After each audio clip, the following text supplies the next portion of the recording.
your source for everything paranormal. Para X. The views expressed and the opinions given by the individual host and their guests do not necessarily reflect those of Para X, its affiliates, or its sponsors. Merry meet and merry part, bright the cheeks and warm the heart. For tread the circle thrice about, to keep unwelcome spirits out. Bide within the law you must, in perfect love and perfect trust. Mind the threefold laws you should, 3 times bad and 3 times good. These 8 words the read fulfill, and ye harm none, do what ye will.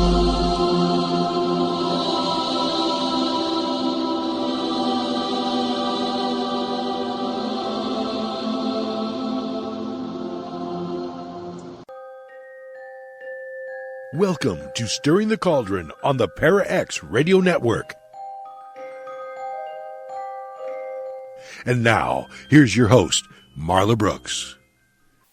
Hey, merry meet everybody, and welcome to the show.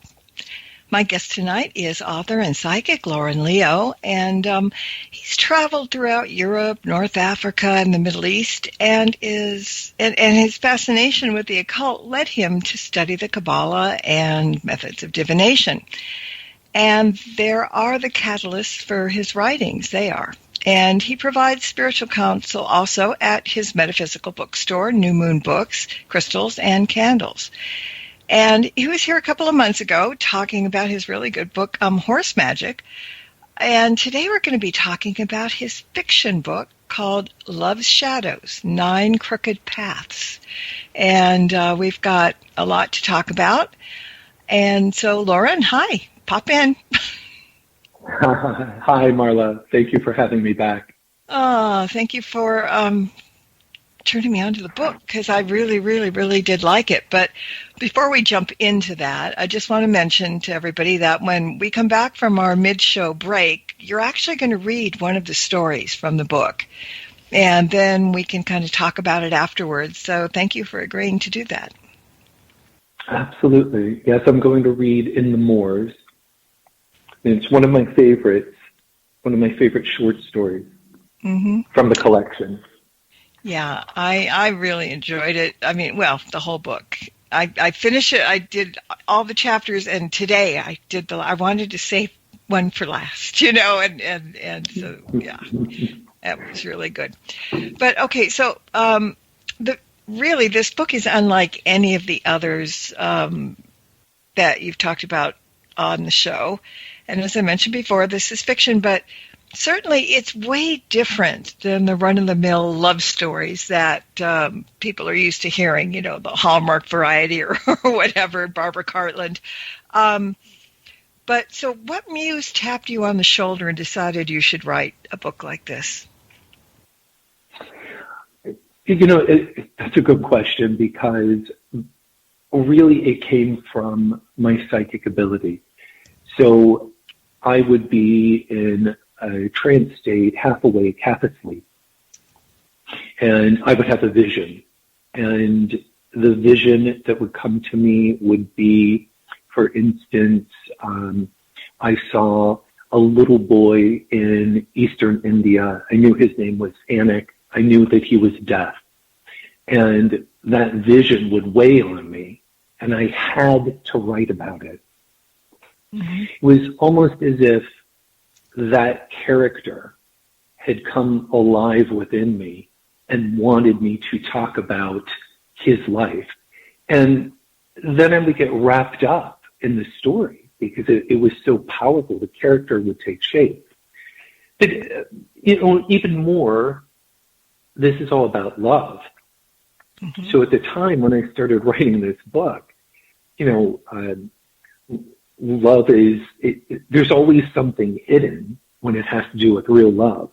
There's always some loss or boredom or tiny hate that we would never tell a soul about love. Mm-hmm. So really, ultimately, love was the inspiration and the muse that came to me. And it did take over. My psychic ability did take over. And so I can make a delineation between creativity and psychic ability And actually, no, I can't. There is no delineation. I believe that psychic ability and imagination and creativity all lie on a parallel line. Mm-hmm. So once I started having a vision, I started writing about it, and it started to take on its own life. And I had to write about it. And then when you get into love and the inspiration of love, mm-hmm. It becomes even more deep. Mm-hmm. So there's psychic love stories there. That's the best way to talk about it, mixed with spells, mixed with true factual evidence. Mm-hmm. It was really refreshing to read something so original, as opposed to the things that, okay, it's a love story. I mean, we all do that. So, I mean, it was nice. And, I've talked about this before on the air about writing fiction as opposed to nonfiction. But I want to see if you had a similar experience like I did in the process. Because in writing both my fiction books, I didn't go in with, like you just kind of talked about this a minute ago, I didn't go in with a detailed outline. I didn't have a character development. I mean, I had a list of basic characters. I didn't have the plot lines out there or anything else. And, it was nothing that the preferred method of writing fiction is supposed to be, I guess, following the rules. I just had a germ of an idea, and the first sentence was in my head. And you knew, you knew the boy and had to write about it. But I sat in front of the computer and I waited to see what came. And it just started to flow. And it was like reading a book rather than writing one. I didn't know what was coming on from page to page. So clearly, I mean, my muse recognized that I was in need of a great deal of help and jumped in. But so how was that for you? I mean, you had the germ of the idea, like you said before, but did you know how the story was going to continue? I mean, did you have it in your mind, or did it just kind of flow? It flowed. The first experience I had was I had a vision that I was at a wedding. I knew it was a gypsy wedding. I knew that the gypsy princess's name was Adriana. And let me be clear, because this is not my imagination. This is an actual vision that I had. Mm-hmm. So it guided me. This was a non-self, structure. So it came to me as a vision, and from there it flowed. I knew there was a clairsentient feeling of what I had to write about. I knew that it was all about Princess Adriana, how she was going to get to her wedding, and all of her trials and tribulations that led up to her having a good wedding, a good life, and it was not going to be typical. And so my psychic ability acted as a muse, but it gave me characters. It gave me Princess Adriana. It gave me Anik, the deaf Eastern Indian boy. It gave me the goddess White Tara, and it slowly started to form. So it didn't come all at once, but it slowly started to appear so I could weave the stories together. I didn't know that there were going to be 9 short stories, but I did know that there was going to be a collection. So there was no rhyme or reason other than just knowing that I had to write it. And when I sat down to write it, one of my biggest inspirations was music. I would put on music, and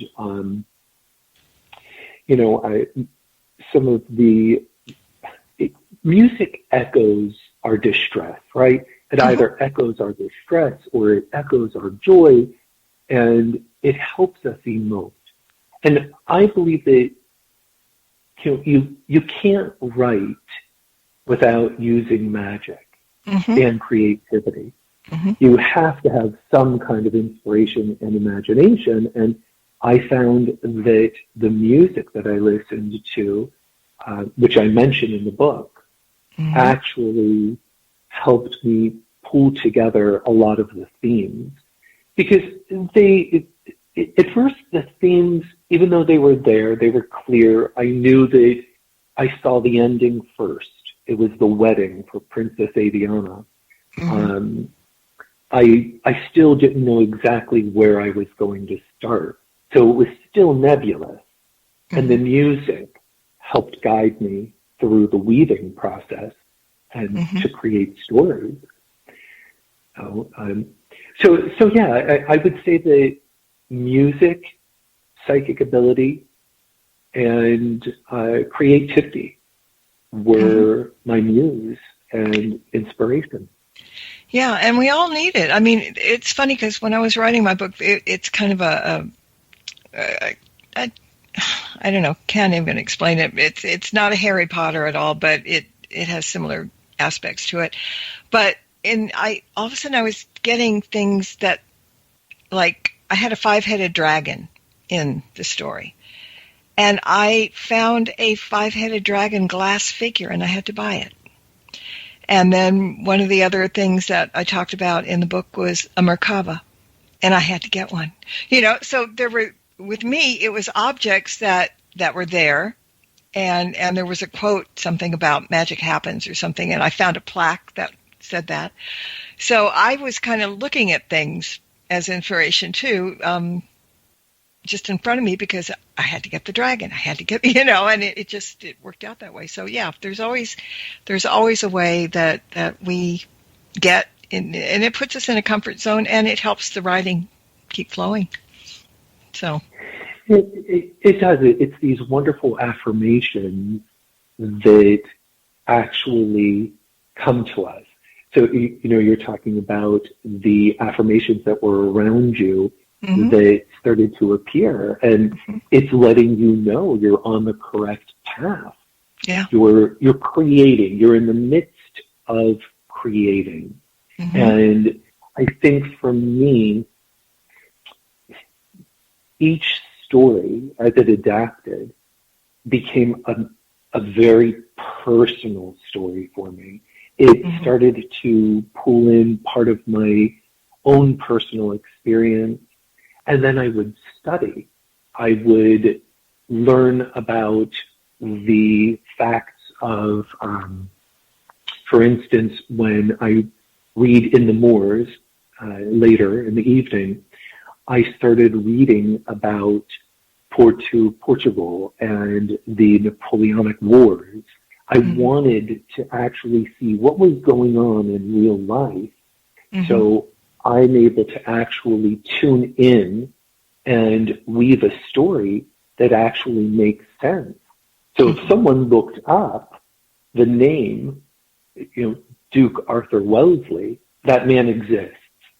And, it was what vibrated for me. I think that's the best way to say it. It was, it's like walking through a pyramid tomb of the past and finding yourself in another dimension and gathering those vibrations and bringing it back. So it was deeply meaningful. That's the beauty of writing, because as people, when we read books that other people have written, it takes us away. We go to where the book is and the different places that are mentioned.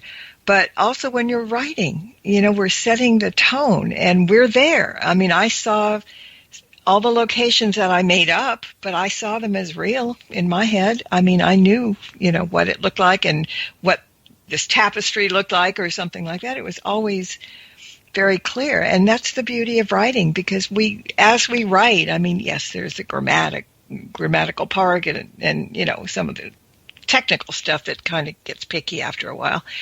But it just takes you away just to write. I mean, and I'm sure you've noticed this too.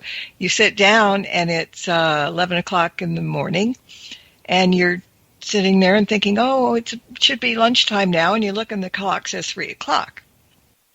We get, You get carried away Yeah. with it, and that's when you know something wonderful is happening. And, there's also this part of me that, and I'll share this with you and your listeners, there's a part of me that I enjoy tangled human moments.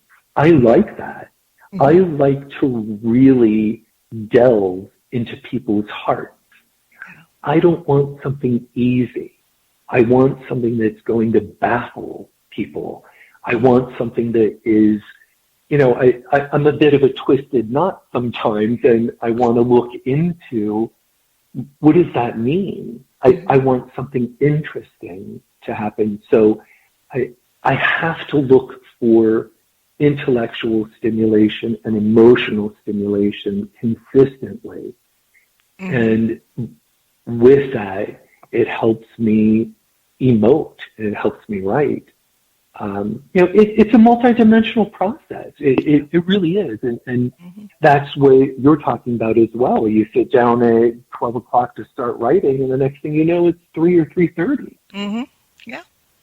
It's amazingly wonderful. It really is. Yeah. I was going to say we're going to talk a little bit about crooked paths and love's shadow, but let's address the subject of love for a minute, because to me, even though you can find the word in the dictionary, I don't think that love is something that you can define by words. I always think of it as an emotion felt differently to each individual in a variety of circumstances and, throughout our lifetime. And with that emotion, there's always another attached. So it's love and happiness, love and sadness, love and uncertainty, and the list goes on.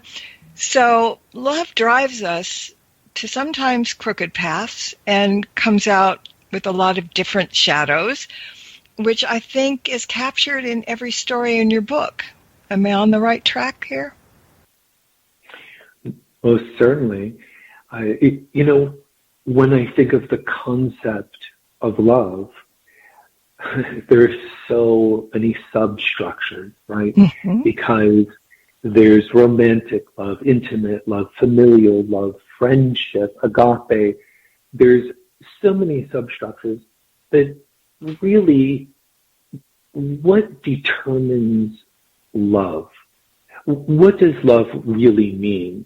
So and it changes for each person at each age.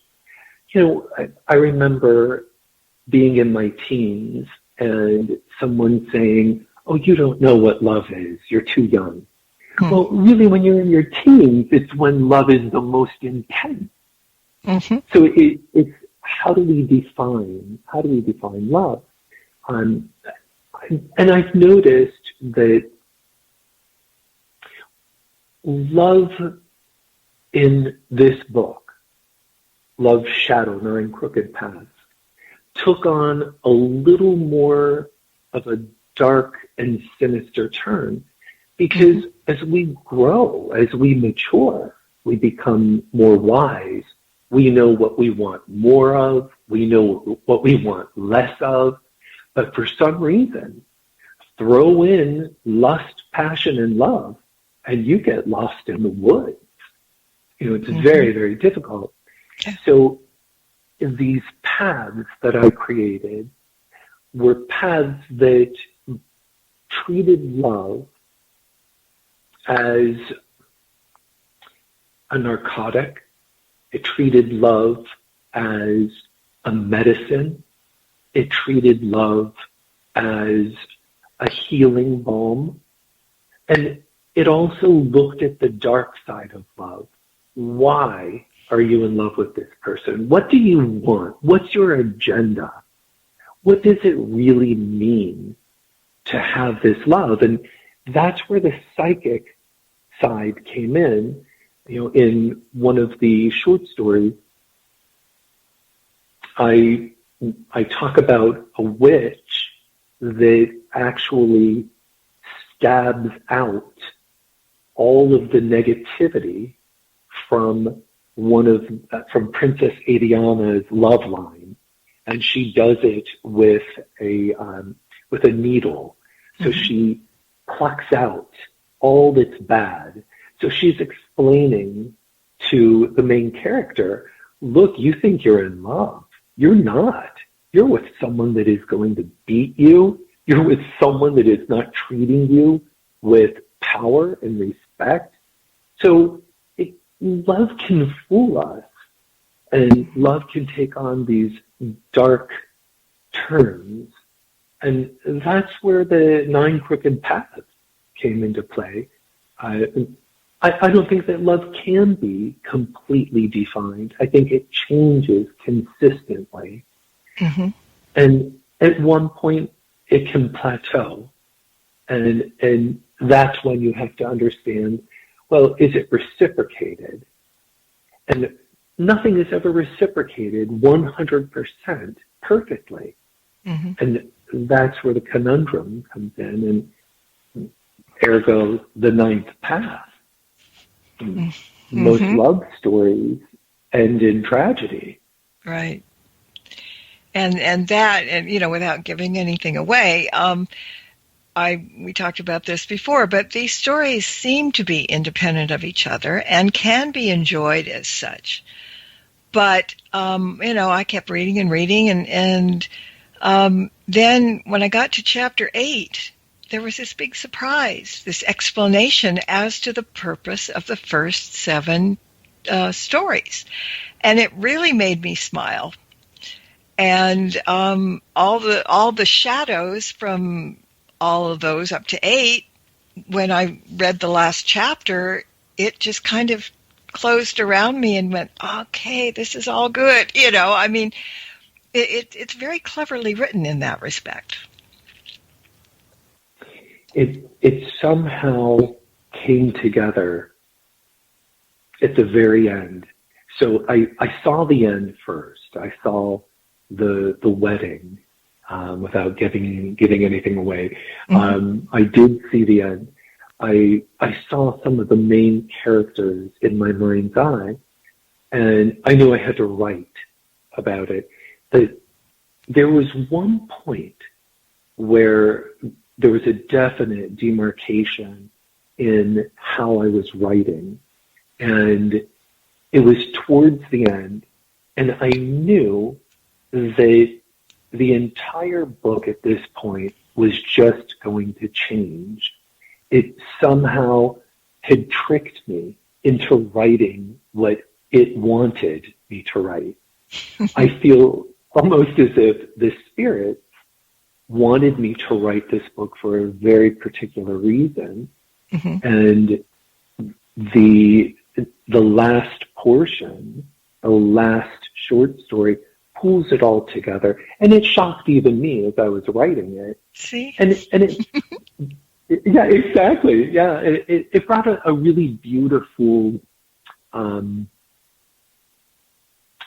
It brought a beautiful conclusion. Yeah. And concluding note, and I like concluding notes. I like something that's satisfying.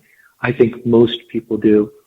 When we talk about some of the classics, like the Bronte sisters and whatnot, you get love stories that give you everything you want. Mm-hmm. They fill you with a certain sense of satisfaction, yet at the same time, when I wrote this book, you're not going to get happy endings all the time. Right. Because true love does not end happy. Not all the time. Sometimes it does. Mm-hmm. So it's more truthful. It felt like it was truthful, and I was trying to analyze something as well. There were missing puzzle pieces in my life at that time that I wanted to bring together. And it helped me by writing. So, using psychological tools were important during the entire time period I was writing. And I had no clue. I mean, I was very surprised at the ending. I mean, I did not see that coming.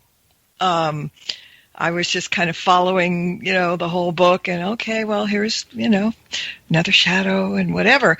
And I just, I got to the last page and I was like smiling, because it wasn't something that, I hate it when you're reading something or watching something on TV and you can see what's going on all along. You can just, okay, this is going to happen and this is going to happen and this is going to happen, because they telegraph, what's going to happen.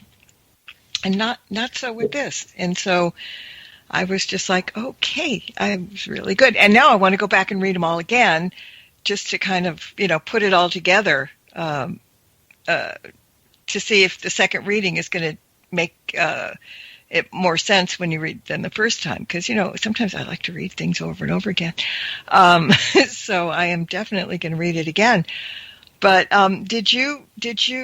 Is there any significance actually to the number 9, which is the number of stories you've included in the book, or because you said a minute ago you knew that there would be 9?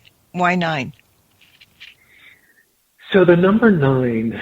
Let me preface this with I studied through the Golden Dawn and the Kabbalah, and the number 9 represents a sphere known as the moon in the Kabbalah.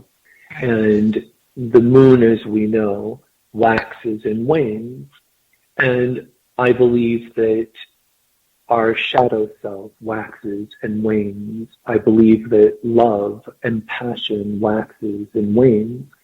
So the number 9 became very important on an esoteric level. And this is where I like that it's more hidden, it's more veiled through a gossamer veil, because if it's too out in the open, and I actually put in the book, there are 9 paths because it has to somehow be associated with the number 9 in the Kabbalah, it loses its effect. So talking about it with you actually will help anyone who's reading the book.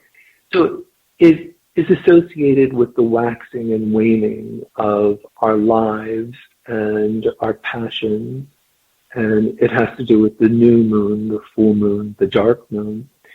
So it did take on a very special interest. And from the beginning, actually, I just, as it started happening, as each short story was being written, I just knew that I was going to end up with 9, and that it had to have that esoteric association with it. Yeah. Sometimes subconsciously it builds and builds, and finally you realize, this is the right thing to do. I knew, you knew it all along, but you didn't know it all along until it happened. But yeah, I kept thinking significance. Okay, what is this? What's the number 9? And I'm thinking of astrology. I'm thinking of numerology. And that makes good sense. All right. Well, I think we're going to take a break. So when we come back, Lawren is going to be reading stories, The Moors. So stay put, and we will be back in 2 minutes. Stirring the Cauldron will be right back, so don't go away. If you end up with webbed feet, remember, you've been warned. Missed an episode of Stirring the Cauldron? Then be sure to check out marlabrooks.com and check out the archive. And while you're there, check out Marla's weekly Witches Oracle card reading. Explore the site to find many great resources, such as information on tarot, oracle readings, metaphysical consultations, and links to all of Marla's books. That's marlabrooks.com. Rat, going? I'm going back to the paranormal view, back where I belong. Please, take me with you. No, I'm through with everything here. I want to see if there's something left in life I haven't explored. Do you know what I'm talking about? Oh, Rhett, don't run to them. They talk about ghosts and hauntings, UFOs, and all kind of supernatural scary stuff. You'll never understand, will you, Scarlet? No! Well, that's your misfortune. Rhett, if you go, where shall I go? What shall I do? Frankly, my dear. Line. Oh, you gotta be kidding. That's the Paranormal View with your host, Henry Foister, Jeffrey Gould, and Barbara Duncan. Every Saturday night at 8 p.m. Eastern, exclusively on the Para X Radio Network.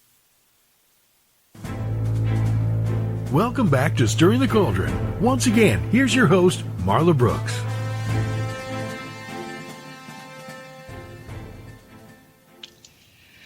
Okay, welcome back, as the guy said, and my guest tonight is Lawren Leo, and we're talking about his book, Love Stories, Non-Crooked Paths.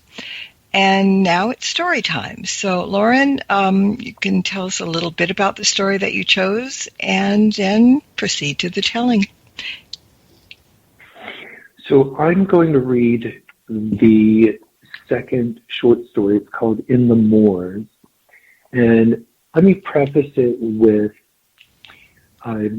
there's a part that I discuss, and it has to do with the Napoleonic Wars.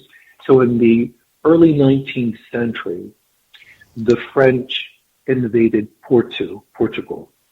And I talk about the colors of their flag, and it's very important that I'm explaining this, because if you don't know the colors of the flag, you don't know what's going on in the story.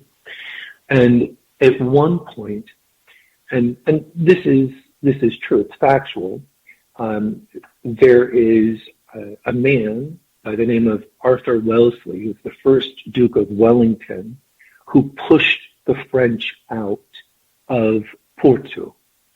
So I actually have his name in this second chapter. And it's for good reason, and I think that that's a good enough preface, and we'll get it from there. Okay. So we'll start with that. This is about a nanny who is not what she seems to be. And she's psychic, and she's quite powerful. So we'll start with that. Okay. Despite her miraculous ability to quiet children, cure colic, and make one's complexion glow or fade, the household was happy to see Edelmira leave the manor house, turning an otherwise tragic occasion fortuitous. The cook, gossiping over tea, would say in her Cockney accent, "I've seen her walk by a flower and make it wilt. She sucked the life right out of it, like a harpy she is." The servants were not the only ones threatened by this otherworldliness. The lady of the manor, clever and shrewd as she was, could not find a way to convince her husband, Duke Arthur, to dispose of what she thought of as an aberration. To make matters worse, she knew, as did most of society, that the child he brought back from Portugal more than 10 years ago was not only the new nanny, but in fact his illegitimate daughter. Driven by jealousy, the Duchess would say in an affected Queen's English, "You should never have brought her here, Arthur. She does not belong. She is more like a ghost than a nanny, floating barefoot through the halls in a white dress, appearing when least expected. Why not give her to the Dawsons in Danbury? She would fit in better there, surrounded by the moors, hidden in the mist and fog." Having endured the Napoleonic Wars, the Duke was unyielding in his decision to keep his daughter close. The moment he died, however, the Duchess seized her chance for revenge. And so, one gloomy morning, 3 months before Edelmira's 28th birthday, she was abandoned once more, put out like a deformed infant, left at the doorsteps of a palatial, far-off country manor. With no one there to greet her, Edelmira sat on her pine traveling chest and fixed her gaze on the manor's unwelcoming front doors. She wondered what fate awaited her on the other side of the threshold.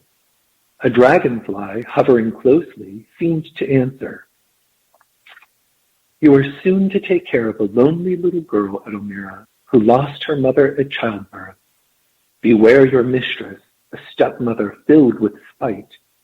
The lord of the manor, an unfortunate soul, is about to die from alcohol consumption.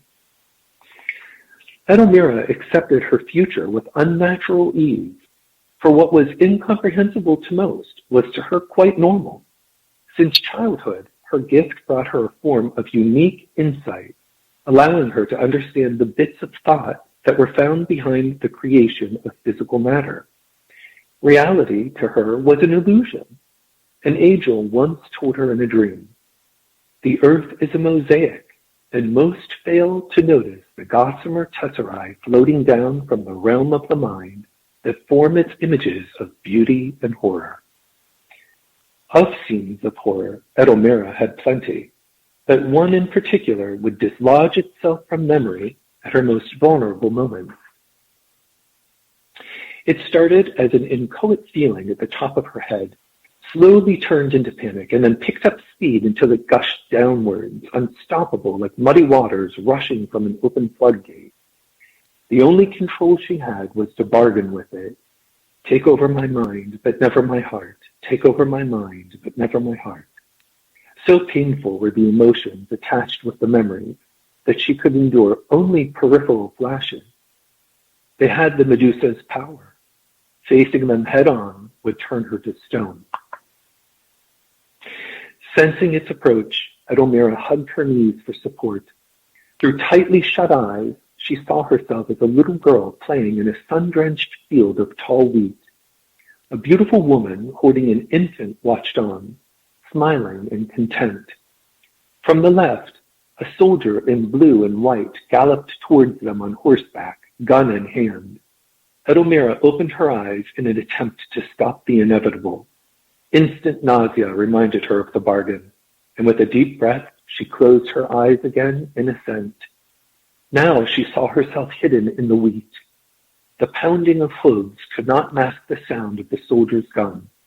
He fired into the beautiful woman's back once, twice, 3 times, as she ran from him in terror.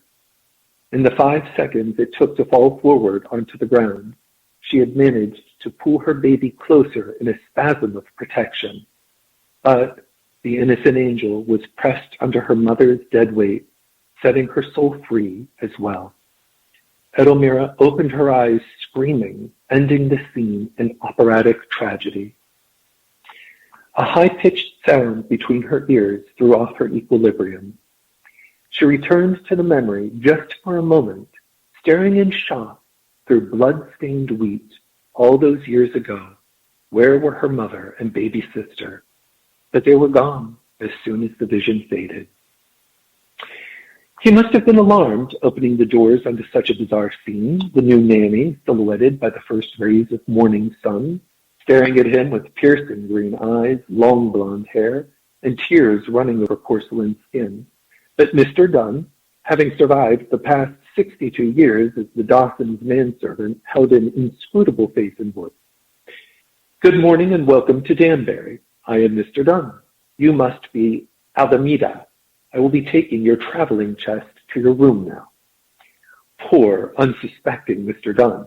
If only he could have known. He had accidentally mispronounced her name. She had long since given up correcting this offense. But today, after tackling the Medusa, boiling frustration was just waiting to be forced out. And like a high-pitched whistle from a teapot, she screamed her name at him in her mind. Edelmira, Edelmira, Edelmira. Suddenly, Mr. Dunn felt a bit confused and off balance. Regaining his composure, he finally asked, I am sorry, can you repeat that? My hearing is not what it should be.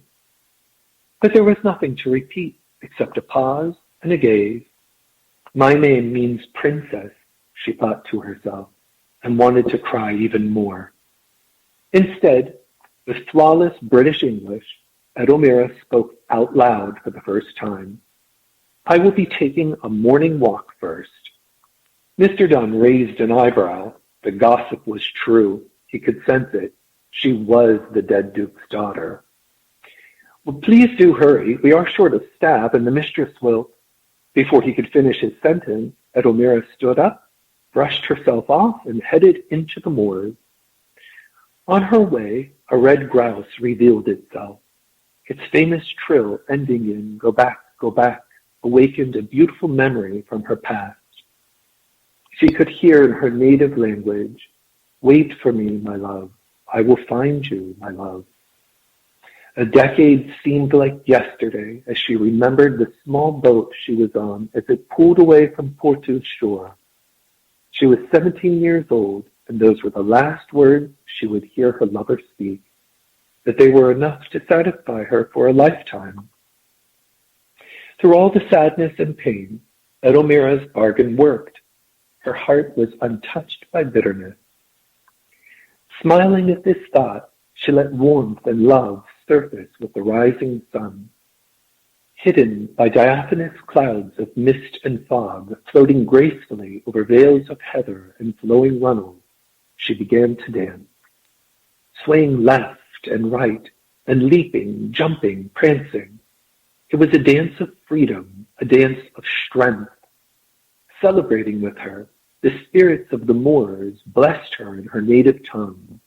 Invincible, they told her. You are invincible.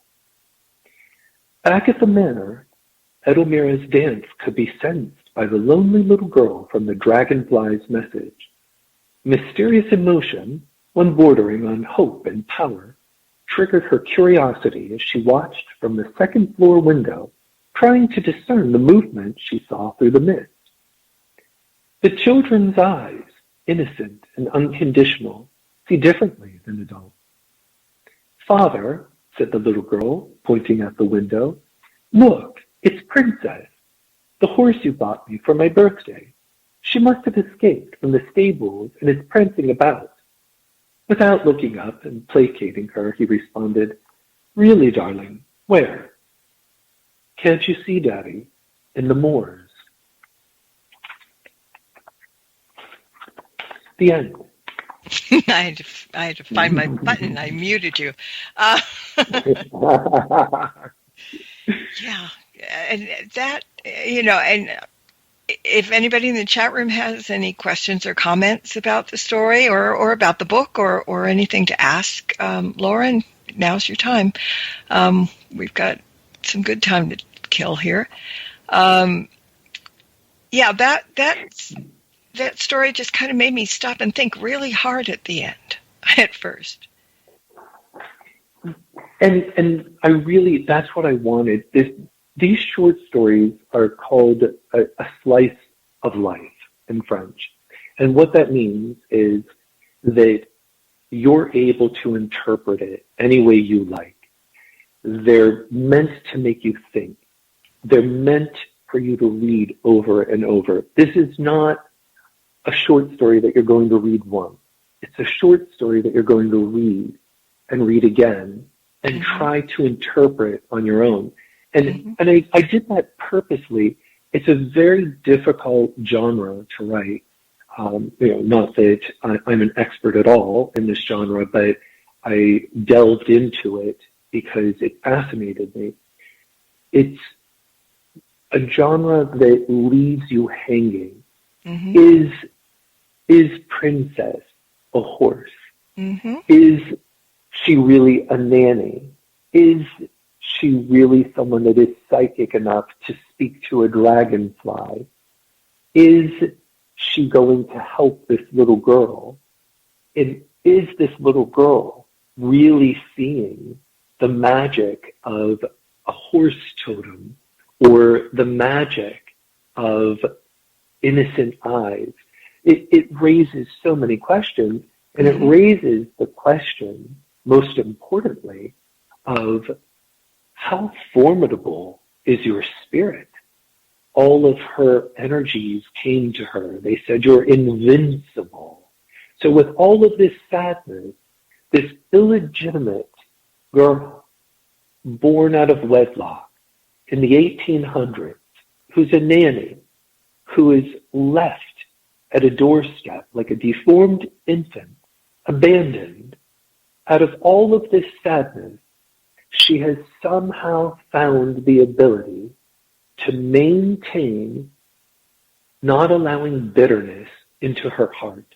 And she dances and she allows the warmth to come to her. So it's a story about inner strength. It's a story really about witchcraft and witches and what does it mean to be a witch?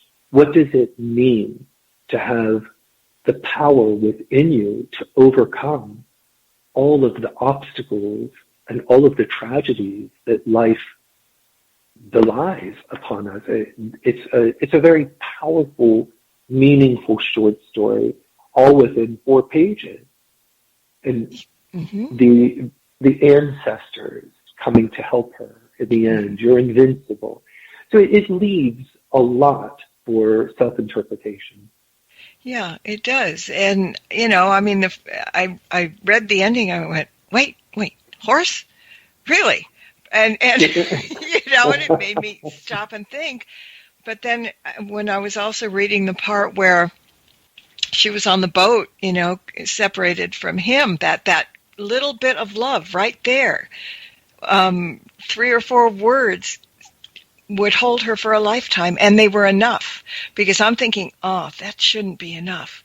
But then I thought, that's me. That's not her. You know, I mean, she knew that she was loved so much that just that last little bit of parting, and you'll never see him again, probably. She kept that in her heart all the time, and I thought that was really wonderful. It was resignation. And resignation is very powerful. It's a very powerful doomsday feeling. And yet she turned her resignation into becoming invincible. Yeah. And there's this constant theme that I use throughout the book of revenants and eidolons.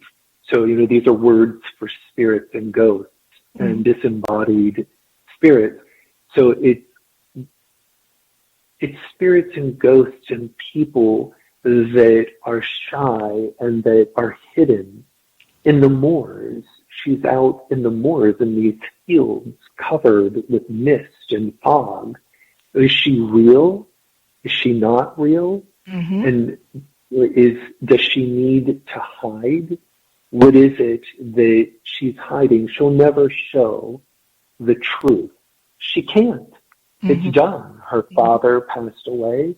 So it raises question after question. And it's not until you get to the end of the book that you realize that all of these short stories tie in together and have an overarching theme. Yeah. There's a comment in the chat room. Kathy said, well, this lesson learned in living in the moment. And I guess that's what she was doing too. Yeah, there you go. Living in the moment. Yeah, because, you know, without living in the present, what's left? Yeah. So that's where her spirit was. You are invincible in that present moment. So yeah, it gives the ability to draw on powerful emotion. You know, there was another short story that I wrote that has to do with complete love and revenge.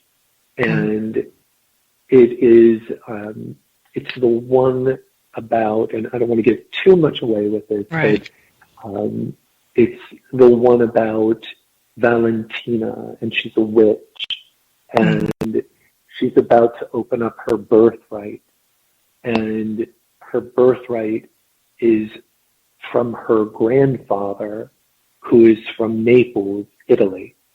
And it it meant a lot to me because my heritage, part of my heritage is from Naples. Mm-hmm. And I've been to Naples many times, and I've been to the area where a mystic, Padre Pio, lived. And Padre Pio was known as a Catholic mystic. I'm not sure. They may have, he may be a saint at this point. I'm not sure. Yeah, well, he's definitely an ascended master, for sure. Exactly. Yeah. And I used a lot of my experience from being in that small town and speaking to people in that town and put it into the other short story in the book. And I mixed it. I mixed it with love and revenge and showed just how dangerous it is. I show a woman that fell in love with a priest. And what would you do if you were given all of the power necessary to take back this priest and get him as your lover and finally have your true love? What would you do? Would you drink all of the potion? Would you drink just a little? So it raises the question of love and revenge. And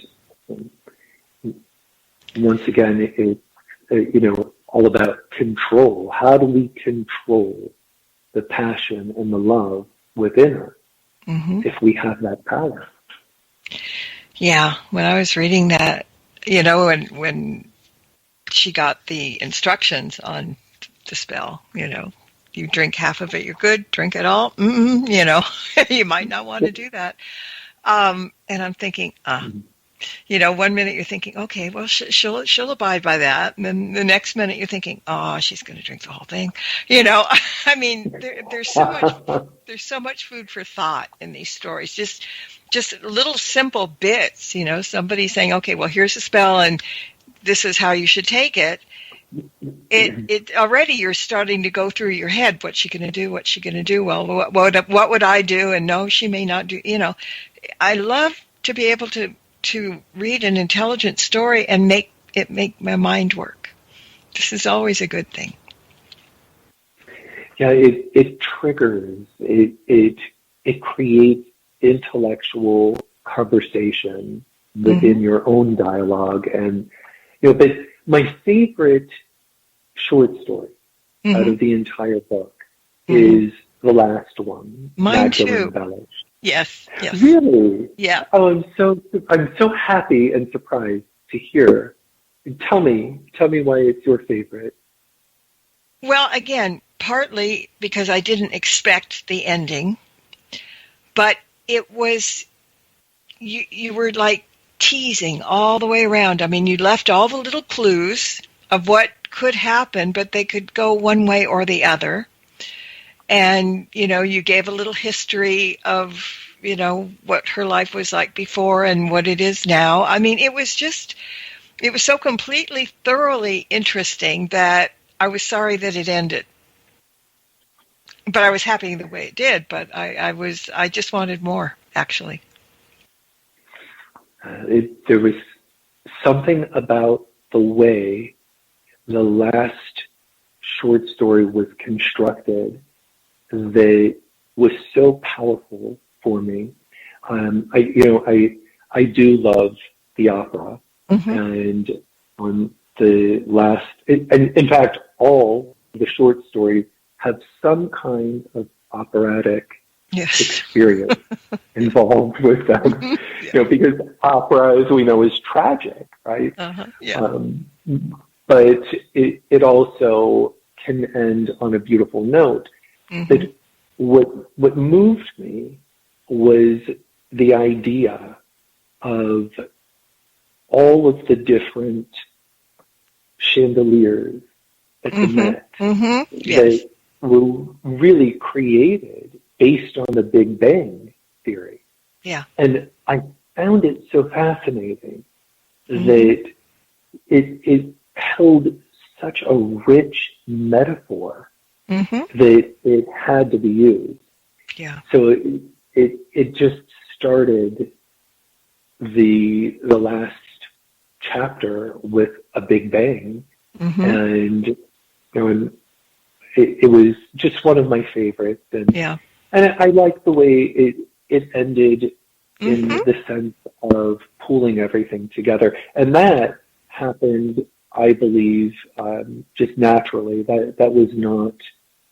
I didn't set out to make that happen the way it happened. It just happened naturally. Well, I'm glad it did. We're going to have to wrap up here pretty quick, but there is one question from the chat room. She wants to know if you're going to be on other shows coming up, and you're going to tell everybody what you're doing and what you're up to and where people can find you. So if you're going to be doing other people's shows, where should she go and look to find out? So anytime that I will be on another show, it will be posted on my Instagram, which is @LawrenLeo, and it'll also be on my store's website, newmoonbooks.org, and on my personal website, LawrenLeo.com. And it'll also be, I have Twitter, which is Lawren_Leo, and as well as Facebook. So it'll be put on social media, and I believe in late January, I have a couple more shows coming up, more podcasts, and other than that, there's always, if you go to newmoonbooks.org, you can download for free a free online resource, The Familiar, and that is my electronic magazine that I co-edit, and it has wonderful articles. It has spells. The latest one has a spell from Judy Hall. She wrote about crystals. There's Nicholas Pearson is in it. Temperance Alden, who just wrote the bestseller Year of the Witch, is in it. And so those are wonderful free resources that it's my way of giving back to the witchcraft community and to the metaphysical community in general. But if you're interested in following me, and I'm on Instagram at LawrenLeo and LawrenLeo.com. Great. Well, thank you so much. And thank you for writing the book. It's been a long time since I just sat down and read something and totally enjoyed it. Just not because it was a show book, not that I had to read it, not like a book report. I truly enjoyed reading it. So thank you for doing that. And thank you guys for listening in. We got to get out of here. So until next time, everybody, blessed be and merry meet again. Good night. Thank you for tuning in to this episode of Stirring the Cauldron with Marla Brooks. Please join us again next week at the same time for another great guest and more cauldron stirring. Any rebroadcast or other use of this program without explicit permission is strictly prohibited. Copyright 2024. The Mysterioso March by Kevin MacLeod is licensed through Incompetech.com.